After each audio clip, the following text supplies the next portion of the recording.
I mean ದೇಶದ GDP ಇದೆಯಲ್ಲ, ಅವ್ರು ಸಾಲ ಮಾಡಿರೋದು 55.6.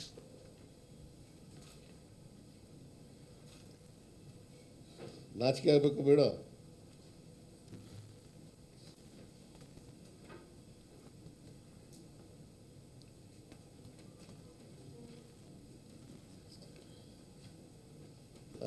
ನರೇಂದ್ರ ಮೋದಿಯವರು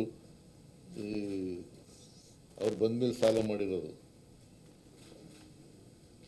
53,11,000 ಕೋಟಿ. ಬರಕ್ಕೆ ಮುಂಚಿತವಾಗಿ ದೇಶದ ಸಾಲ 53,11,000 ಕೋಟಿ ಇತ್ತು. ಈಗ ಇವ್ರು ಬಂದಮೇಲೆ 165 ಲಕ್ಷ ಕೋಟಿ ಸಾಲ ಮಾಡಿದ್ದಾರೆ.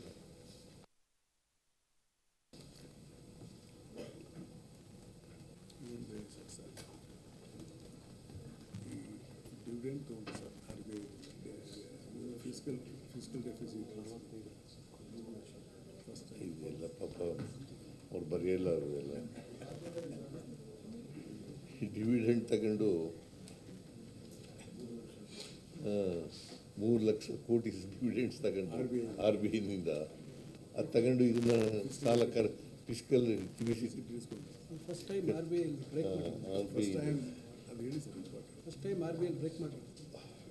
ಫಸ್ಟ್ ಟೈಮ್ RBIನಿಂದ ರಿಸರ್ವ್ ಬ್ಯಾಂಕ್ ಆಫ್ ಇಂಡಿಯಾದಿಂದ 3 ಲಕ್ಷ ಕೋಟಿ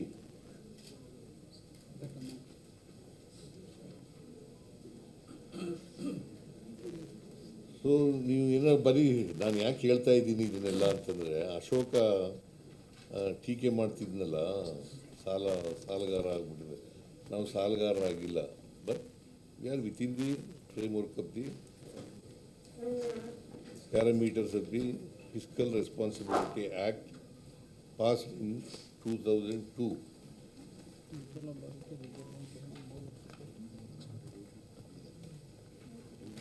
ಇವರು ಎಷ್ಟು ಸಾಲ ಮಾಡಿದ್ದದು ಇವರು ಬಂದಮೇಲೆ?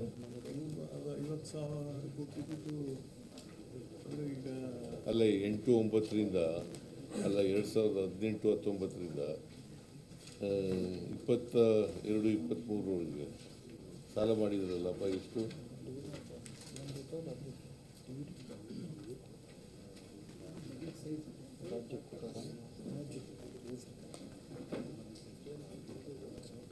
ನಾವು ಅಧಿಕಾರಕ್ಕೆ ಬಂದಾಗ 5,53,847 ಕೋಟಿ ಸಾಲ ಇತ್ತು. 5,53,847 ಕೋಟಿ ಸಾಲ ಇತ್ತು. ಈಗ 3 ವರ್ಷ ಆಯಿತು ನಾವು ಅಧಿಕಾರಕ್ಕೆ ಬಂದು, ಇನ್ನು 3 ವರ್ಷ ಆಗಿಲ್ಲ. ಮೇ 20ಕ್ಕೆ 3 ವರ್ಷ. 4ನೇ ಬಜೆಟ್ನ ಮಂಡಿಸ್ತಾ ಇರೋದು. ಇದು ಏಪ್ರಿಲಿಂದ ಜಾರಿಗೆ ಬರೋದು.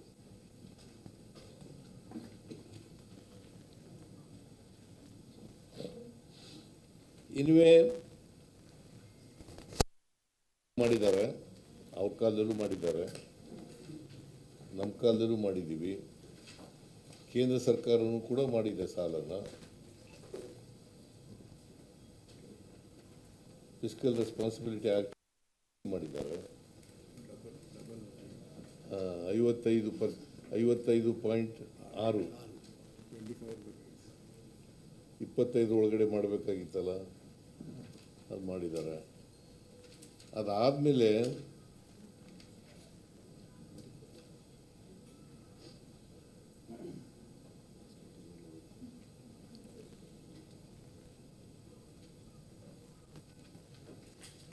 ಜೊತೆಗೆ ಕೇಂದ್ರ ಸರ್ಕಾರದವರು ಇನ್ನೊಂದು ಏನು ಮಾಡಿದ್ದಾರೆ ಅಂತಂದರೆ,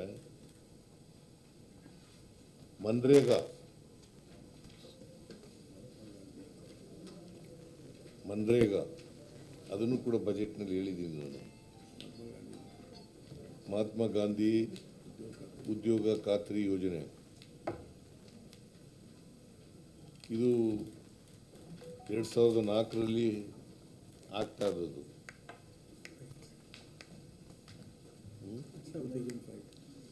2004 ಅಂತ ಬರ್ತಿದ್ದಾರೆ ಬಜೆಟ್ ಪುಸ್ತಕದಲ್ಲಿ. 2004 ಅಂತ ಇರೋದು. ಆಯಿತು 2005 ಅಂತಲೇ ಬರ್ಕೊಳ್ಳಿ, 4-5.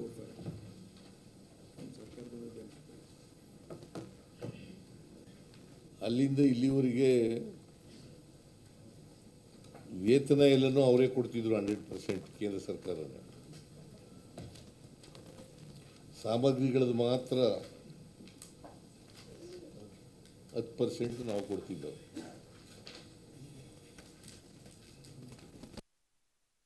ಈಗೇನು ಮಾಡಿಬಿಟ್ಟಿದ್ದಾರೆ,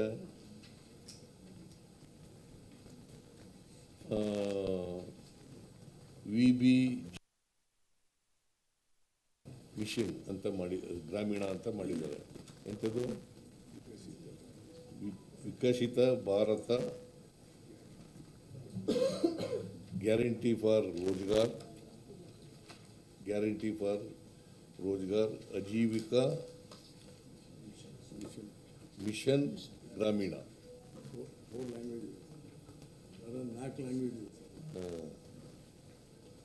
ಗೊತ್ತಾಯ್ತಲ್ಲ, VBG ರಾಮಲ್ಲ, ಅದು ರಾಮಲ್ಲ, VB Viksit Bharat guarantee for Rozgar, guarantee for Rozgar Ajeevika mission Gramin ಅಂತ ಅದರದ್ದು ಎಕ್ಸ್ಪ್ಲನೇಷನ್. ಗೊತ್ತಾಯ್ತಾ? ನಾಲ್ಕು ಭಾಷೆದಾಗಿದೆ ಸರ್, ಸಂಸ್ಕೃತ, ಉರ್ದು, ಇಂಗ್ಲೀಷ್, ಹಿಂದಿ.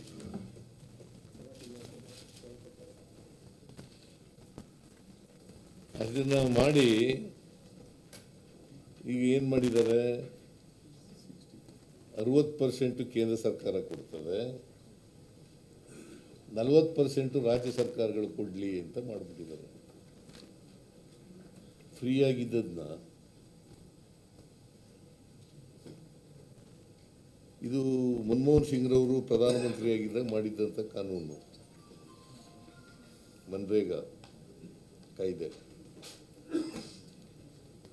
ಅದಕ್ಕೆ ಅದರಿಂದ ಆಗ್ತಕ್ಕಂಥ ಅನಾಹುತಗಳನ್ನೆಲ್ಲ ಬಜೆಟ್ನಲ್ಲಿ ಹೇಳಿದ್ದೀನಿ ನಾನು.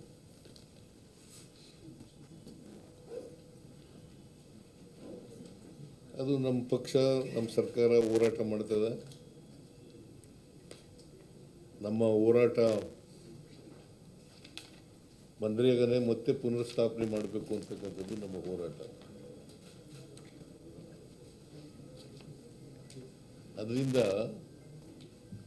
12 ಕೋಟಿ 14 ಲಕ್ಷ ದೇಶದಲ್ಲಿ 12 ಕೋಟಿ 16 ಲಕ್ಷ ಜನರಿಗೆ ಉದ್ಯೋಗ ಕೊಡ್ತಿದ್ದರು. ಸಣ್ಣ ರೈತರು, ಆಮೇಲೆ ಮಹಿಳೆಯರು, ಆದಿವಾಸಿಗಳು,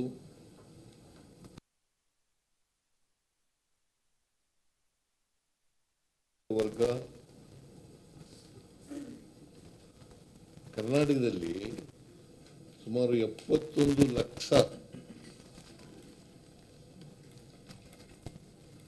ಜನರಿಗೆ ಉದ್ಯೋಗ ಕೊಡ್ತಿದ್ದರು.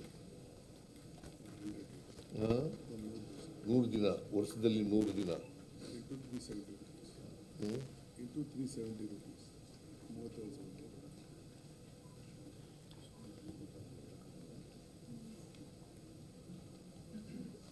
ಅದನ್ನು ಆಮೇಲೆ ಹೇಗಿತ್ತು ಅದು ಅಂತಂದರೆ, ಈಗ ನಮ್ಮ ಊರಿನಲ್ಲಿ ನಾನು ಅರ್ಜಿ ಹಾಕಿದ್ರೆ ಅಲ್ಲೇ ಕೊಡಬೇಕು ಕೆಲಸನ, ನಮ್ಮ ಪಂಚಾಯತಿನಲ್ಲೇ ಕೊಡಬೇಕು. ಮತ್ತು 15 ದಿನದೊಳಗಡೆ ಅರ್ಜಿ ಹಾಕಿದ್ರೆ 15 ದಿನದೊಳಗಡೆ ಕೆಲಸ ಕೊಡಬೇಕು, ಇಲ್ಲದ್ರೆ ಮಜೂರಿ ಕೊಡಬೇಕು.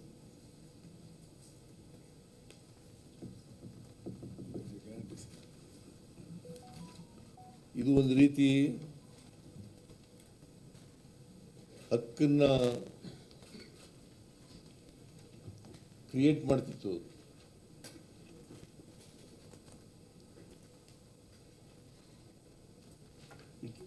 It was my right.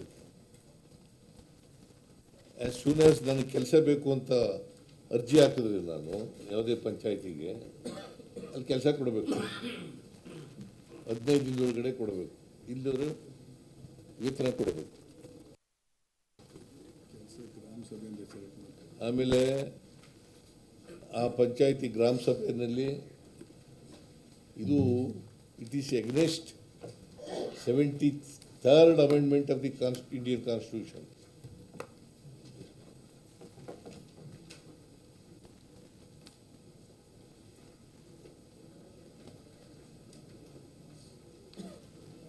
It is against 73rd Amendment of the Indian Constitution.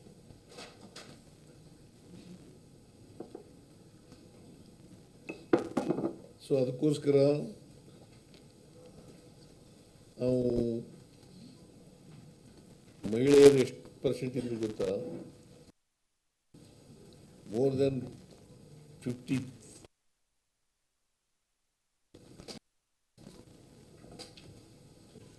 ದಲಿತರು ಎಷ್ಟಿದ್ರು ಗೊತ್ತಾ? 20%.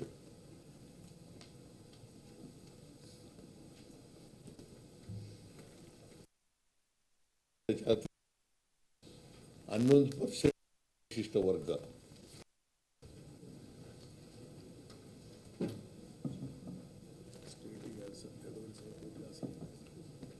ಸುಮಾರು VBG ರಾಮ್ಜಿ ಆಕ್ಟ್ ಜಾರಿಯಾದರೆ ಕರ್ನಾಟಕ ಸರ್ಕಾರಕ್ಕೆ ಸುಮಾರು 2.5 ಇಂದ 3,000 ಕೋಟಿ ಬರ್ಡನ್ ಆಗುತ್ತೆ.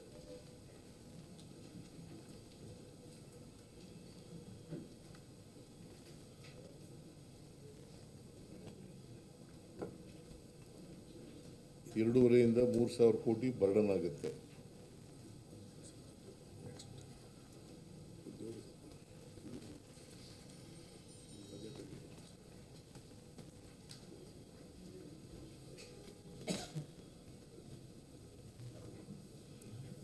ಆಮೇಲೆ ಈ ಸಾರಿ ನಮ್ಮ ಬಜೆಟ್ನಲ್ಲಿ ಬಹಳ ಉದ್ಯೋಗ ಭರ್ತಿ ಮಾಡ್ತೀವಿ ಅಂತ ಹೇಳಿದ್ರು ನಮ್ಮ ಪ್ರಣಾಳಿಕೆಯಲ್ಲಿ.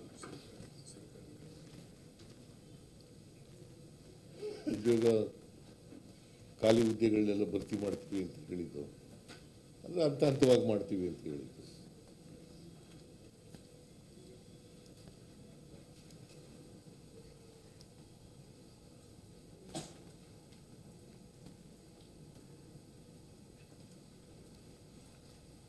ಅದು ಕಾರಣಾಂತರದಿಂದ ವಿಳಂಬ ಆಯಿತು.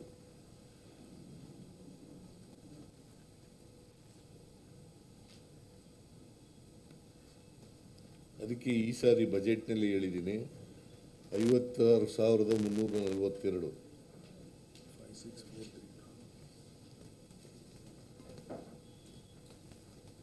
56,432, 56,432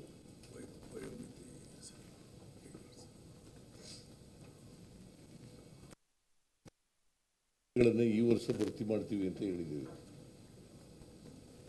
56,432 ಹುದ್ದೆಗಳನ್ನು ಭರ್ತಿ ಮಾಡ್ತೀವಿ ಅಂತ ಹೇಳಿದ್ದೀವಿ, ಮತ್ತೆ ಭರ್ತಿ ಮಾಡ್ತೀವಿ.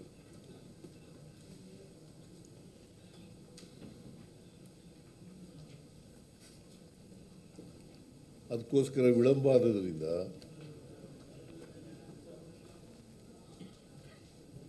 ನಾವು ಏಜ್ ರಿಲ್ಯಾಕ್ಸೇಷನ್ ಮಾಡಿದ್ದೀವಿ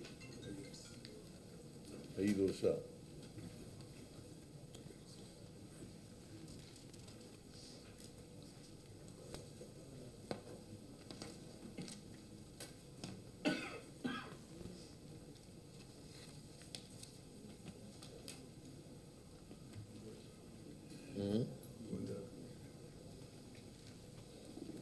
ಆಮೇಲೆ ನಾವು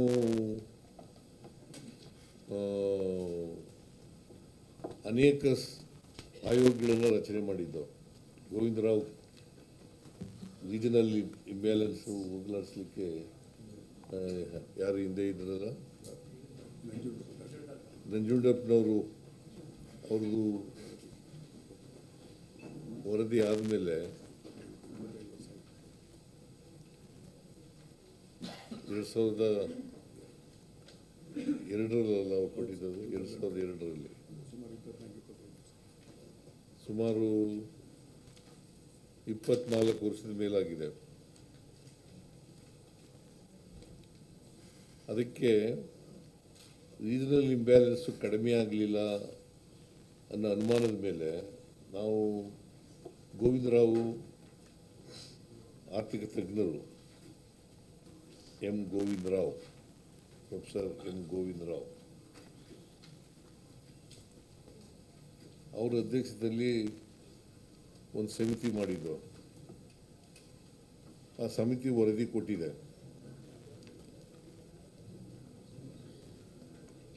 ಅದು ಕ್ಯಾಬಿನೆಟ್ನಲ್ಲಿ ಒಪ್ಕೊಂಡಿದ್ದೀವಿ,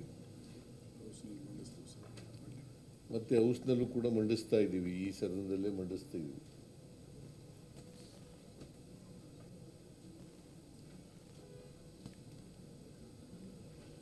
ಅವರು 5 ವರ್ಷಗಳಲ್ಲಿ 43,000 ಕೋಟಿ ಖರ್ಚು ಮಾಡಬೇಕು ಅಂತ ಹೇಳಿದ್ದಾರೆ.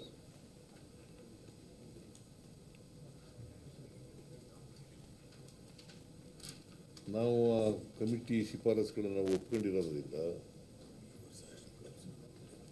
4,000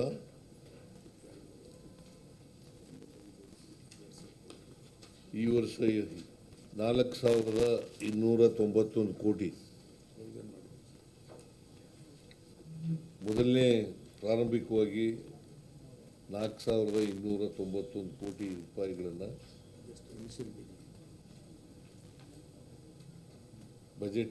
ನಮ್ಮ ಬಜೆಟ್ನಲ್ಲಿ ಘೋಷಣೆ ಮಾಡಿದ್ದೀವಿ.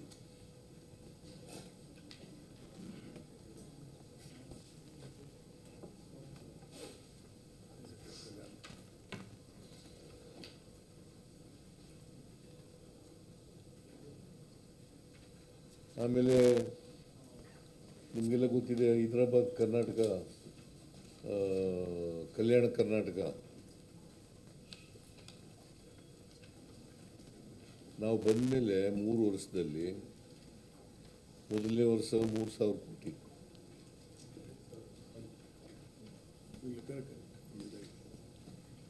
ಮೊದಲನೇ ವರ್ಷ 3,000 ಕೋಟಿ ಅಂದರೆ 23, 24, 25 5,000 ಕೋಟಿ, 26 5,000 ಕೋಟಿ, ಒಟ್ಟು 13,000 ಕೋಟಿ ರೂಪಾಯಿಗಳನ್ನು ಕೊಟ್ಟಿದ್ದೀವಿ. ಮುಂದಿನ ವರ್ಷನೂ ಕೂಡ 5,000 ಕೋಟಿ ಕೊಡ್ತೀವಿ ಅಂತ ಹೇಳಿದ್ದೀವಿ. 26-27ಗೂ ಕೂಡ 5,000 ಕೋಟಿ ಕೊಡ್ತೀವಿ ಅಂತ ಹೇಳಿದ್ದೀವಿ.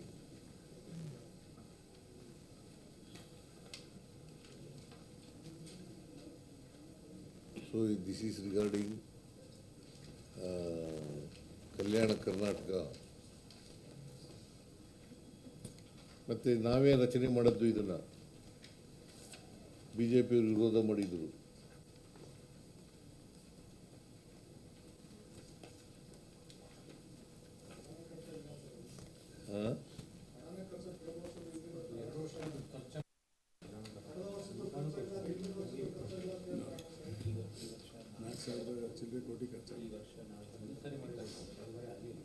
ಈ ವರ್ಷ ಸುಮಾರು 4,000 ಕೋಟಿ ಖರ್ಚಾಗಿದೆ.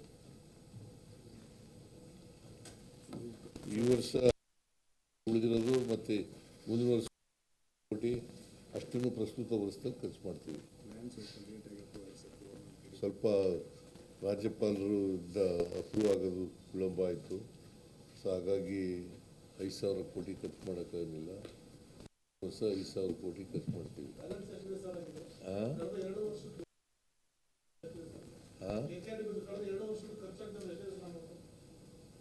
ಇಷ್ಟು ಅಮೌಂಟ್ ಇದೆ ಅಂತಲ್ಲ, ಡೀಟೇಲ್ಸ್ ಕೊಡ್ತೀನಿ ನಾನು. ನೋಡಪ್ಪ ಜಾಫರ್, ಅದು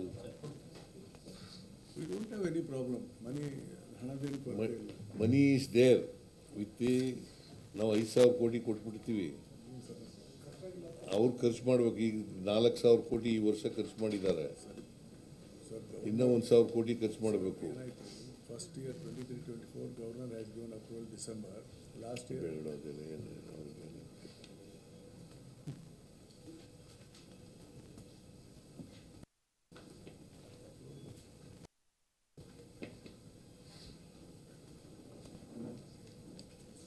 ಆಮೇಲೆ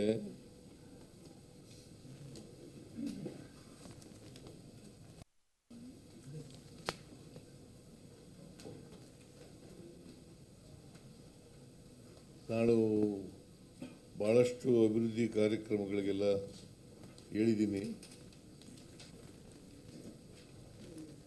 ಆಮೇಲೆ UKP ಇದೆಯಲ್ಲ, ಅಪ್ಪರ್ ಕೃಷ್ಣ 3ನೇ ಹಂತ, ಆ 3ನೇ ಹಂತದಲ್ಲಿ ನಾವು ಅಂದರೆ ಈ ವರ್ಷ ಮಾತಾಡಿದ ರೈತರ ಪ್ರತಿನಿಧಿಗಳ ಜೊತೆಯಲ್ಲಿ JT ಪಾಟೀಲು ಮತ್ತು ಸರ್ನಾಯ್ಕ್,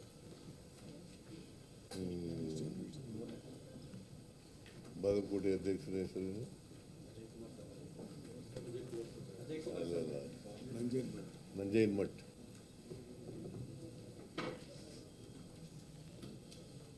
ನಾವು ತೀರ್ಮಾನ ಮಾಡಿದ್ದೀವಿ 30 ಲಕ್ಷ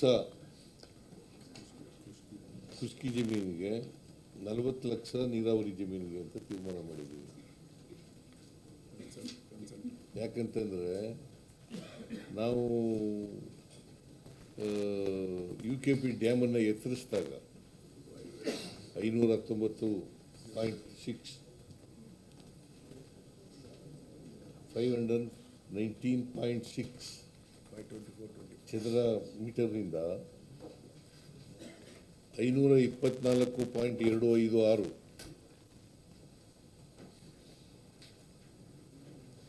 ಅಲ್ಲಿ ಏರಿಸಿದಾಗ ಮುಳುಗಡೆ ಆಗುತ್ತೆ.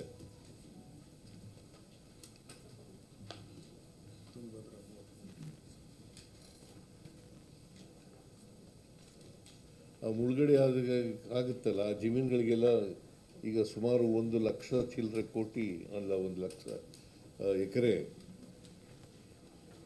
ಮುಳುಗಡೆ ಆಗುತ್ತೆ.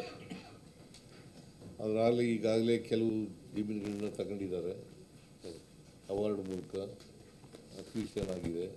ಇನ್ನು ಉಳಿದಂಥ ಜಮೀನುಗಳನ್ನ ಬೈ ಕನ್ಸೆಂಟ್ ಮಾಡಬೇಕು ಅಂತ ಹೇಳಿದ್ದೀವಿ.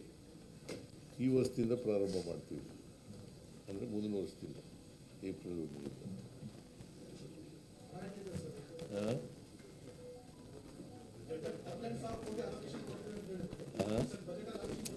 ಕೊಡ್ತೀವಿಯಪ್ಪ. ಶುರುವಾಗಿ ನೀನು ಜಮೀನು ಕಳ್ಕೊಂಡಿದೀಯಾ? ಆಯ್ತು, ನಾವು ಕೊಡ್ತೀವಿ.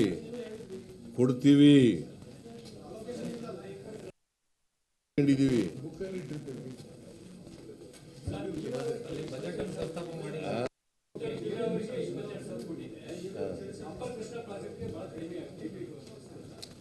ನಾವು ಮಧ್ಯದಲ್ಲಿ ಮಾಡ್ತೀವಪ್ಪ, ಸಪ್ಲಿಮೆಂಟ್ರಿನಲ್ಲಿ ಕೊಡ್ತೀವಿ. ಈಗ ಸುಮಾರು 3,000 ಕೋಟಿ ರೂಪಾಯಿನ ಅಕ್ವಿಷನ್ಗೋಸ್ಕರನೇ ಇಟ್ಟಿದ್ದೀವಿ. ಪ್ರಾರಂಭ ಮಾಡಿದ ತಕ್ಷಣ ಶುರು ಮಾಡ್ತೀವಿ. ಮಾಡಿದ ಮೇಲೆ ಎಷ್ಟು ದುಡ್ಡು ಬರ್ತದೆ ಅಷ್ಟು, ಈ ವರ್ಷ ಎಷ್ಟಾಗ್ತದೆ ಅಷ್ಟು ದುಡ್ಡು ಕೊಡ್ತೀವಿ.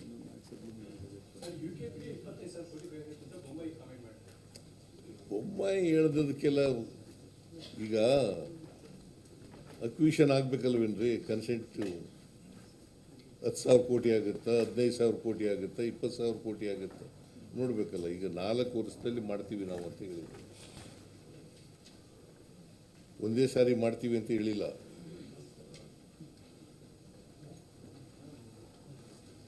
ನಾಲ್ಕು ವರ್ಷದಲ್ಲಿ ಮಾಡ್ತೀವಿ ಅಂತ ಹೇಳಿರೋದು, ಒಂದೇ ವರ್ಷದಲ್ಲಿ ಮಾಡಿಬಿಡ್ತೀವಿ ಅಂತ. ಈಗ ಬೈ ಕನ್ಸೆಂಟ್ ಆಗೋದು ಇದು, ಪರಸ್ಪರ ಒಪ್ಪಂದದ ಮೂಲಕ.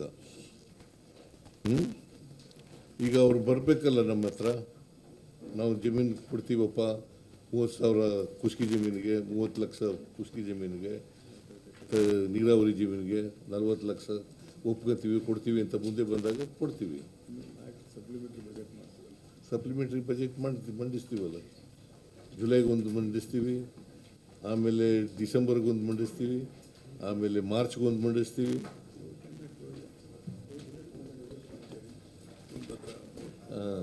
ಆಮೇಲೆ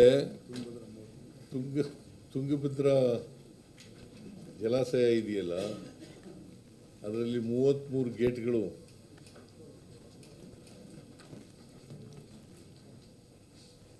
ಹಳೆಯ ಗೇಟ್ಗಳಾಗ್ಬಿಟ್ಟಿದ್ದಾವೆ. ನಿಮಗೆಲ್ಲ ಗೊತ್ತಿದೆ, ಹೋದ ಸಾರಿ ಒಂದು ಗೇಟು ಕಿತ್ಕೊಂಡೋಗಿ ಆಮೇಲೆ ಅದನ್ನು ರಿಪೇರಿ ಮಾಡಿದ್ವಲ್ಲ, ಅದಕ್ಕೆ ಈ ಸಾರಿ ಎಲ್ಲ ಗೇಟ್ಗಳನ್ನೂ ಬದಲಾವಣೆ ಮಾಡಿಬಿಡ್ತೇವೆ. ಮತ್ತು ಜೂನ್ ಒಳಗಡೆ ಅದನ್ನೆಷ್ಟು ಮಾಡಬೇಕು ಅಂತ ನೀರಾವರಿ ಇಲಾಖೆಯವರಿಗೆ ಕಟ್ಟುನಿಟ್ಟಿನ ಸೂಚನೆಯನ್ನು ಕೊಟ್ಟಿದ್ದೀವಿ.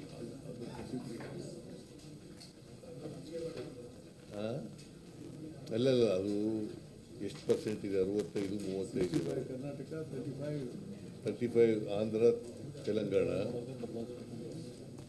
65 ನಮಗೆ. ಆ ಪ್ರಪೋರ್ಷನೇಟ್ ಆಗಿ ಬರಬೇಕು.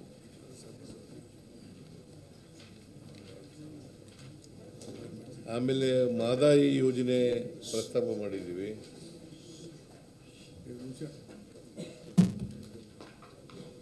ಮಾದಾಯಿ ಯೋಜನೆಯಲ್ಲಿ ನಾವು 2 ಟೆಂಡರ್ ಕರೆದು, ಟೆಂಡರು ಫೈನಲೈಸ್ ಆಗಿ ಏಜೆನ್ಸಿನೂ ಫಿಕ್ಸ್ ಆಗಿ ಇದೆ. Only you are waiting for the clearance from the government of India, forest department.